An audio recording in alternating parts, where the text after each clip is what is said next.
নমস্কার। আমি জ্যোতিষশাস্ত্রী সঞ্জিত চক্রবর্তী। বয়স অনুযায়ী সকলকে প্রণাম ও ভালোবাসা।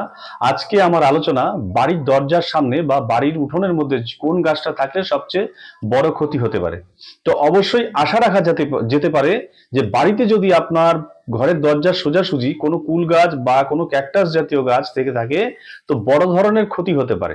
কুল গাছ থাকলে যেমন কুলনাশ হতে পারে, তেমনি কোনো ক্যাকটাস জাতীয় গাছ যদি আপনার বাড়িতে থাকে, কোনো মহিলার বা মায়েদের চুল যদি সেই ক্যাকটাস জাতীয় গাছের মধ্যে জর্জরিত হয়ে যায় বা পড়ে যায়, তাহলে দেখা যাবে সেই মায়ের মাথা গরম হবে এবং সংসার তার অমঙ্গল এবং পতনের দিকে যাবে, আয় যশ মান কমে যাবে, স্বামী স্ত্রীর মধ্যে ডিস্টার্ব আসতে পারে।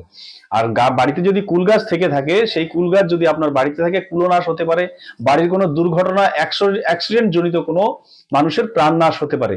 তো অবশ্যই চেষ্টা করুন কুল গাছ বাড়িতে না রাখা এবং ক্যাকটাস জাতীয় গাছ না রাখা। যদি রাখতে হয় বাড়ির পেছনে থাকলে খুব একটা বিপদ বা আশা যেতে নাও ক্ষতি হতে পারে। তো যদি ভালো লাগে অবশ্যই শেয়ার করুন, লাইক করুন। সুস্থ থাকুন, ভালো থাকুন। নমস্কার।